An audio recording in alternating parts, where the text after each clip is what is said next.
Chapter 2, Elastic Constants. First question, 2.1. An elastic body is subjected to a tensile stress X in a particular direction. I am considering a body.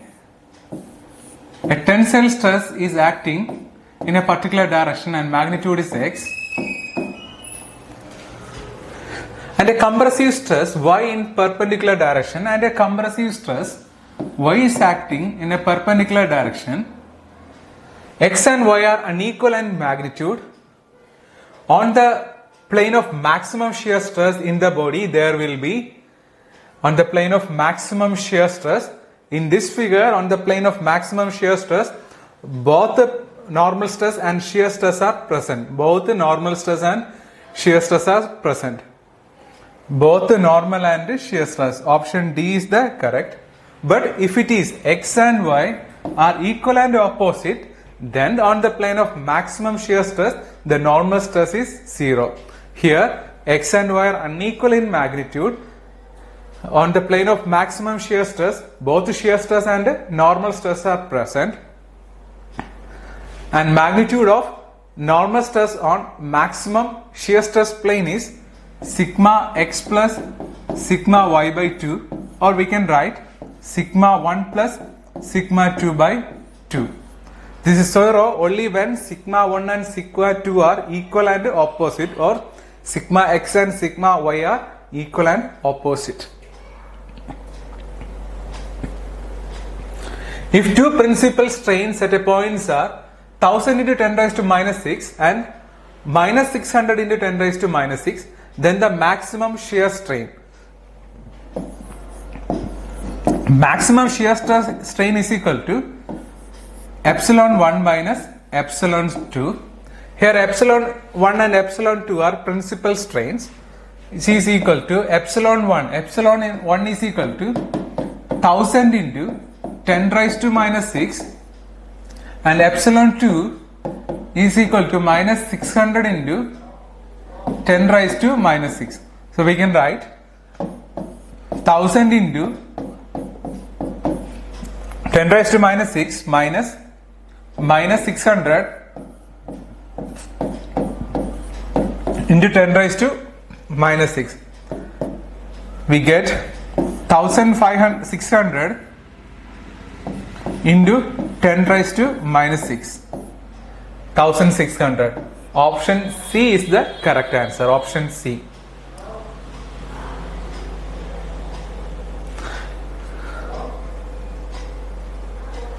A shaft subjected to pure torsion. Here's a shaft and it is subjected to pure torsion.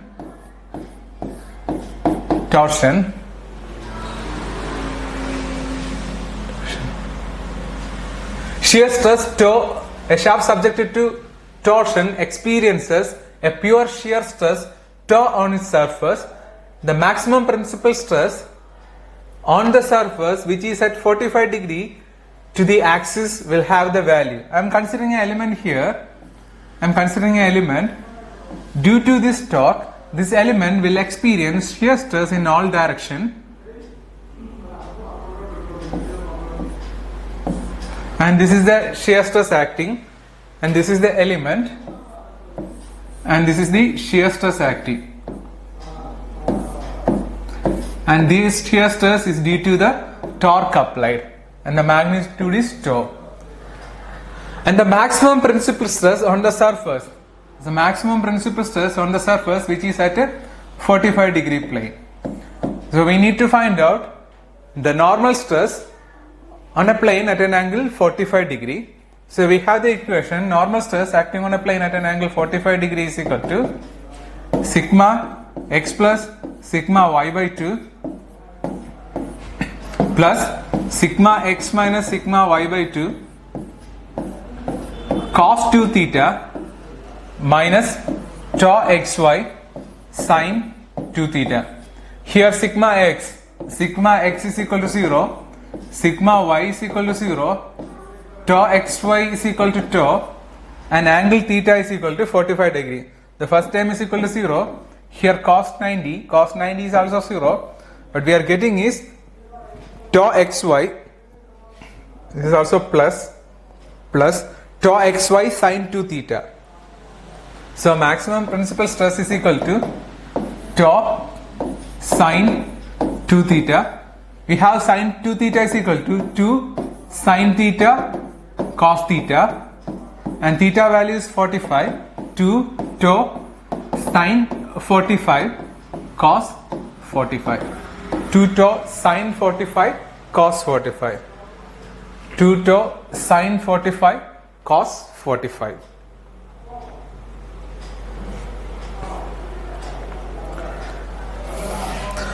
Question 2.4. In terms of Poisson's ratio, the ratio of Young's modulus, we have to find out ratios Young's modulus to shear modulus. Ratio of Young's modulus to shear modulus of an elastic material. He have the relationship between Young's modulus and rigidity modulus. Young's modulus is equal to 2g into 1 plus mu. 2g into 1 plus mu. From this, E by G is equal to 2 into 1 plus mu. 2 into 1 plus mu. Option A is the correct. 2 into 1 plus mu is the correct answer. Then according to von Mises distortion energy theory, the distortion energy under three-dimensional stress state is represented by. So according to von Mises distortion strain energy. According to distortion strain energy, the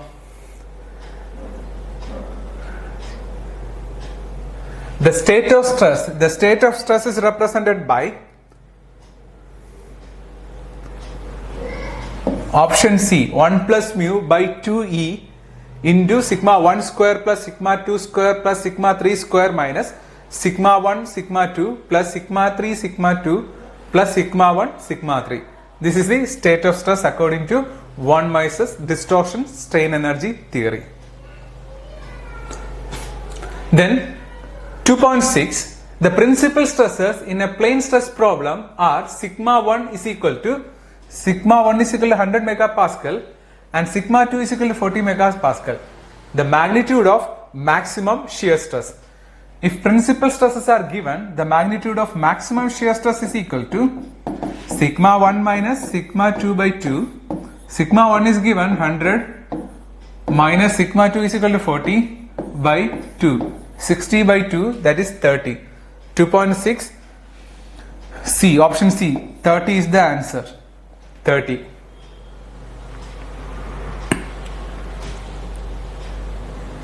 A solid circular shaft of diameter d is subjected to a combined bending moment m and a torque T. The material property to be used for designing the shaft using the relation 16 by pi d cube into m square plus t square. And this is the shaft. It is we are applying both twisting moment and bending moment. We are applying twisting moment and bending moment. Let d be the diameter of the shaft. I am considering a small element here at the topmost fiber. Due to torque, it will experience shear stress of same magnitude at all direction or all faces, and these stresses are developed due to shear stress, due to torque applied, and we are applying a bending moment. Due to this bending moment, normal stress will develop on these two surfaces, normal stress sigma. Then we need to find out. Here I am going to find out maximum shear stress. Before going to maximum shear stress, the shear stress produced in this element due to the torque is equal to the shear stress due to torque. Torque is equal to 16T by pi d cube. This is the magnitude of shear stress developed due to the applied torque. Similarly, I am applying a bending moment. Due to this bending moment, m, some stresses are normal stresses are developed, and the magnitude of normal stress sigma is equal to 32m by pi d cube. 32m by pi d cube. And then maximum shear stress, we have the equation to find out maximum shear stress. Maximum shear stress is equal to square root of sigma x minus sigma y by 2 the whole square plus tau xy square, Here sigma x, instead of sigma x we can write 32m by pi d cube, and in sigma y, in y direction there is no stress, sigma y is equal to 0, and shear stress tau xy is equal to 16t by pi d cube, Therefore, maximum shear stress tau max is equal to square root of sigma x. Instead of sigma x, we can write 32m by pi d cube minus sigma y is equal to 0 by 2, 1 by 2, the whole square plus tau xy square, 16t by pi d cube, the whole square. Here 32 by 2 is equal to 16. Therefore 16 by pi d cube, this is a common factor, we can write 16 by pi d cube into square root of m square plus t square. So this is the equation given. This is the equation is used to find out maximum shear stress or yield point shear stress. So this equation represent what ultimate tensile stress, yield strength, torsional yield strength, and this equation is torsional yield strength, torsional.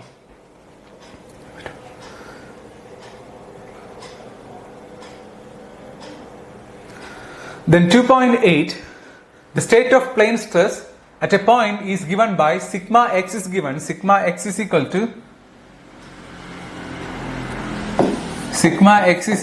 200 megapascal, sigma y is equal to 100 megapascal, and tau xy is equal to 100 megapascal. The maximum shear stress is equal to square root of sigma x minus sigma y by 2 the whole square plus tau xy square. This is the equation to find out maximum shear stress. Solving this equation, we get 111.8 megapascal. Therefore, option A is the correct answer. Option A is the correct answer. Then match the following. P. Maximum normal stress criterion. This graph represents maximum normal stress criterion.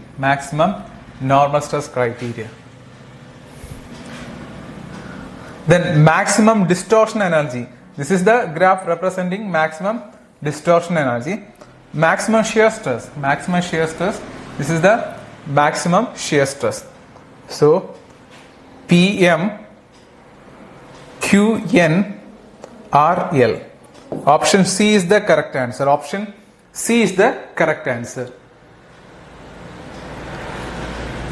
2.10. The homogeneous state of stress for a metal part undergoing plastic deformation. A matrix is given where stress component value are in megapascal. Using von Mises theory, von Mises yield criteria, the value of estimated yield strength in megapascal. According to von Mises theory, the equation is yield point strength, here factor of safety is not considered, square, the failure condition is equal to 1 by 2 into sigma 1 minus sigma 2 the whole square plus sigma 1 minus sigma 2 the whole square plus sigma 2 minus sigma 3 the whole square plus sigma 3 minus sigma 1 the whole square. This is the equation used to find out yield point stress. But sigma 1, sigma 2, sigma 3 values are not given. So we need to find out sigma 1, sigma 2 and sigma 3. Here we can see that this is the normal stress acting along z direction, and if we are considering the shear stress acting along z direction, shear stress along z direction is 0. So this can be taken as sigma 3. Here sigma 3 is equal to minus 10 megapascal, minus 10 megapascal. So, and this value, and sigma x is equal to 10, and sigma y, this is sigma x, and this is sigma y is equal to 20, and this is the tau xy, 5, tau xy is equal to 5. Using these three values, we can find out principal stresses sigma 1 and sigma 2, and this is sigma 3. This is the stress acting along z direction, and shear stress acting along z direction is 0. So we can take it as sigma 3 principal stress. Therefore, sigma 1 and sigma 2 is equal to sigma x plus sigma y by 2 plus or minus square root of sigma x minus sigma y by 2 the whole square plus tau xy square. We have the value sigma x is equal to sigma x is equal to 10, and sigma y is equal to 20, 10, sigma y is equal to 20, and tau xy is equal to 5. By substituting these values, we can find out sigma 1 and sigma 2. If sigma 1 is equal to 22.07 megapascal, and sigma 2 is equal to 7.07 megapascal. We get sigma 1 and sigma 2 and sigma 3 value. Sigma 1 is, and sigma 3 is equal to minus 10 megapascal. So we can use this equation. And the yield point strength is solving this equation, we get 27.79 megapascal. This is the yield point strength of material. But in question, we need to find out shear yield strength. And in this case, in the case of von Mises theory, the relationship between yield point and normal stress and yield point shear stress are yield point shear stress is equal to yield point normal stress by root 3, or is equal to 0.577 into yield point normal stress. This is the relationship between yield point shear stress and yield point normal stress in the case of distortion strain energy. And we get sigma y is equal to 27.79 divided by root 3. We get 16 megapascal. Therefore 16.07 is the correct answer.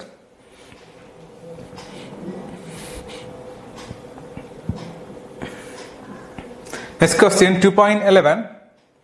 A metallic rod of length 500 mm, length of rod is 500 mm and 50 mm diameter is 50 mm.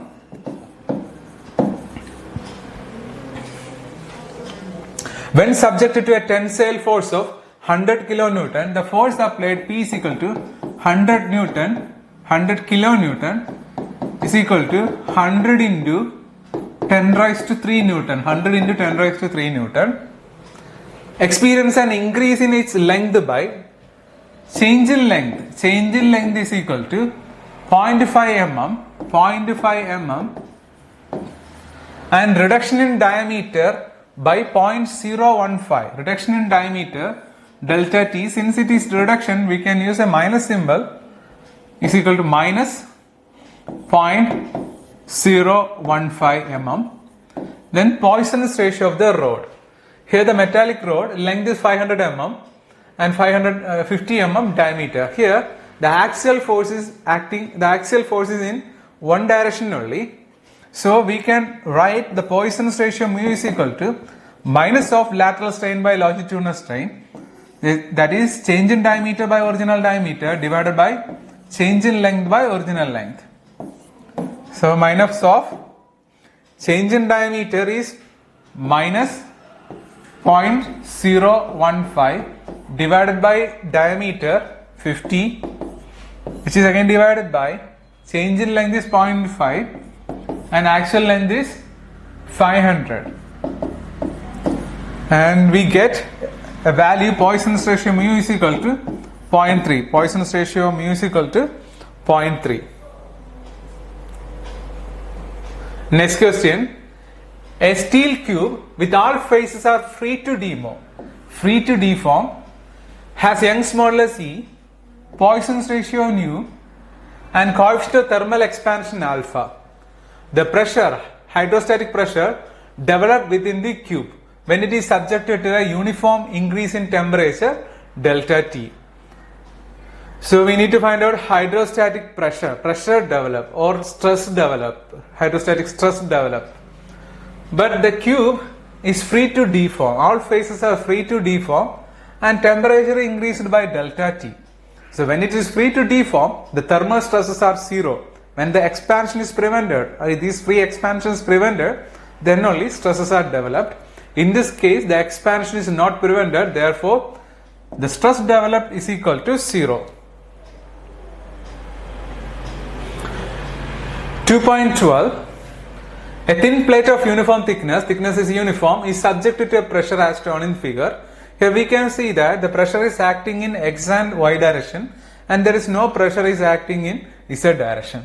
Therefore option A, normal stress is 0 in z direction, that is correct. Normal stress, there is no force acting along z direction, therefore stress acting along z direction is equal to 0. Normal stress is tensile, all other options are wrong. The correct answer is normal stress is 0 in z direction. 2.13. The Poisson's ratio of an elastic material mu is given, mu is equal to 0.4 and ratio of modulus of rigidity to Young's modulus. We need to find out G by E. We have the equation relation between Young's modulus and rigidity modulus. E is equal to 2G into 1 plus mu. From this, G by E is equal to 1 by 2 into 1 plus mu. E by G by E is equal to 1 by 2 into 1 plus mu, and we have mu is equal to 0.4 and the ratio is, solving this equation, this ratio is 0.357. This is the Poisson's ratio of 0.357. Next question, 2.14. The number of independent elastic constants required to determine the stress-strain relationship for an isotropic elastic solid. For an isotropic material, there are 4 elastic constants: Young's modulus, rigidity modulus, bulk modulus, and Poisson's ratio. But in some textbook, only these 3 values are taken as elastic constants. But there are 4 elastic constants: Young's modulus, rigidity modulus, bulk modulus, and Poisson's ratio. But in question, number of independent elastic constant. Independent means by using tension test we can find out the value. Here, by conducting tension test we can find out Young's modulus and Poisson's ratio directly, and by using equation we can find out rigidity modulus and bulk modulus. Therefore, the number of independent elastic constant for an isotropic material is 2.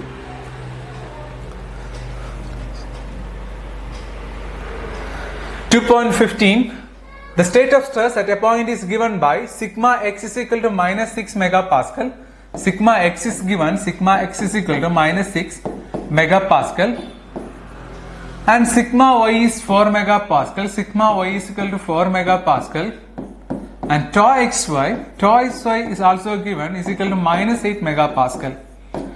The maximum tensile stress at this point, the maximum tensile stress sigma 1 or sigma 2 is equal to sigma x plus sigma y by 2 plus or minus square root of sigma x minus sigma y by 2 the whole square plus tau xy square.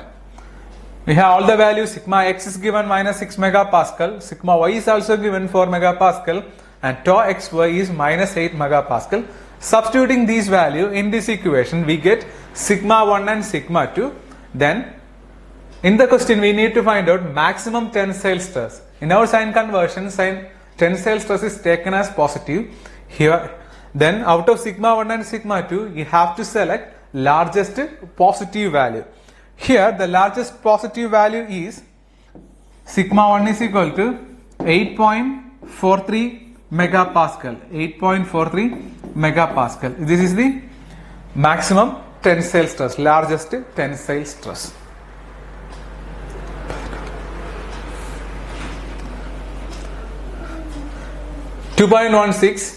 A 200 mm long length is given. Length is equal to 200 mm. 200 mm. Stress-free room temperature is held between two immovable rigid walls. The temperature of the rod is uniformly raised by 250 degrees Celsius. Change in temperature is equal to 200 degrees Celsius. 200 degrees Celsius. If the Young's modulus and coefficient of thermal expansion, Young's modulus is given 200 gigapascal is equal to 200 into 10 raised to 3 megapascal, and coefficient of thermal expansion alpha is equal to 10 raised to minus 5 per degree Celsius respectively. The magnitude of longitudinal stress, we need to find out the thermal stress developed in the rod. Here it is given that the rod is placed in between two immovable walls. So the expansion is prevented. So thermal stresses are developed, and the thermal stress is equal to sigma is equal to E alpha delta T. E alpha delta T. E is given 200 into 10 raised to 3, and alpha is equal to 10 raised to minus 5, and delta T is equal to 200 degrees Celsius. 200 degrees Celsius. And the answer is, and the delta is 200 degrees Celsius. E is equal to 200 into 10 raised, delta T is equal to 250. Delta T is equal to 250. Delta T is equal to 250. So solving this equation, we get 500 megapascal. 500 megapascal is the correct answer. Here the rod is held between two immovable rigid walls. So here the expansion is prevented. Since the expansion prevented, stresses are developed, and stress is equal to E alpha delta T. E is equal to 200 gigapascal. Alpha is equal to 10 raised to minus 5, and delta T is 250 megapascal. 250 megapascal. Therefore the answer is 500 megapascal.